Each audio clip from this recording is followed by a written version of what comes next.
From the first snap of the game, the energy in the stadium was electric. Dolphins fans knew this matchup wasn't going to be just another Sunday. It carried weight, promise, and the looming fear of bad injury. Miami had already shown flashes all season: dynamic rushing, creative scheming, and an offense built around speed and big play potential. Tyreek Hill, their marquee weapon, was central to that vision. He was practicing hard, building chemistry with Tua Tagovailoa, and hungry to produce in this 2025 campaign after battling wrist issues the year before.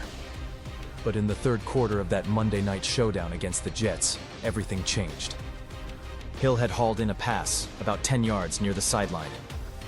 He turned to gain extra yardage, pushed off a defender, and tried to plant for the next cut, but his left leg buckled.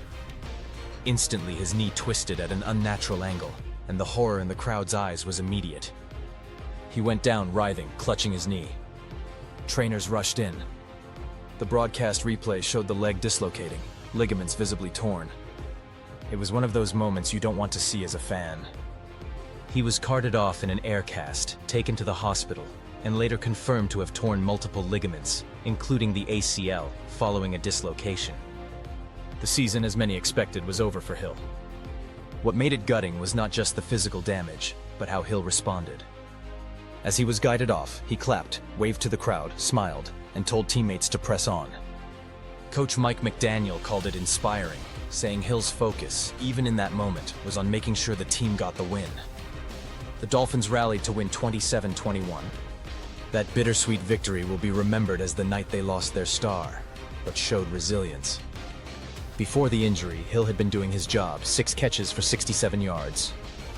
It wasn't a monster stat line, but for 5 games in, he was adding to his season total: 21 catches, 265 yards, 1 touchdown, and helping prevent defenses from stacking too heavily against the run or crowding the box. But now that upside, that production, is paused indefinitely. So what does this do to Tyreek Hill's career? It's possible this moment becomes a defining turning point.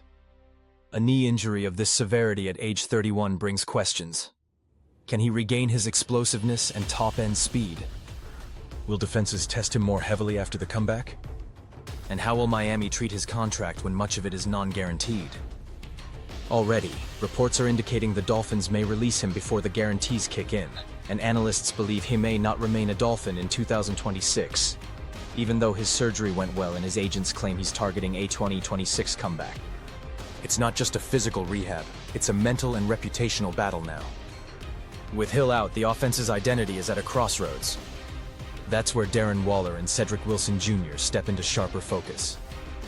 Waller, who Miami acquired this offseason after coming out of retirement, jumped into the spotlight immediately. In his Dolphins debut, he caught 2 touchdowns, becoming a central piece in the post-Hill offense. His role will expand now: more routes, more looks over the middle, more pressure to be a safety net.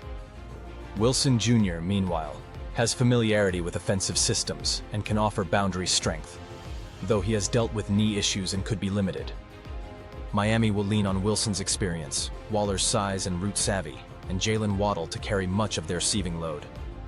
The success of those guys will be determinative for Miami's offense going forward. New part: Dolphins versus Panthers and AMP. What's next? As Dolphins prepare to face Carolina, the plot thickens. Hill is out for the year, meaning Miami's offense must operate without its speedster. In contrast, the Panthers are dealing with injuries too. Chuba Hubbard is out, which pushes Rico Dowdle into the lead rushing role. Dowdle has shown some versatility as a receiving back, and Miami's run defense, which has been weak, especially giving up receiving yardage to backs, could give Dowdle opportunities. Devon, coming off his best performance, 99 rushing yards on 20 carries, will be a focal point. Lasers of expectation now fall heavy. If Miami wins, they prove depth and resolve.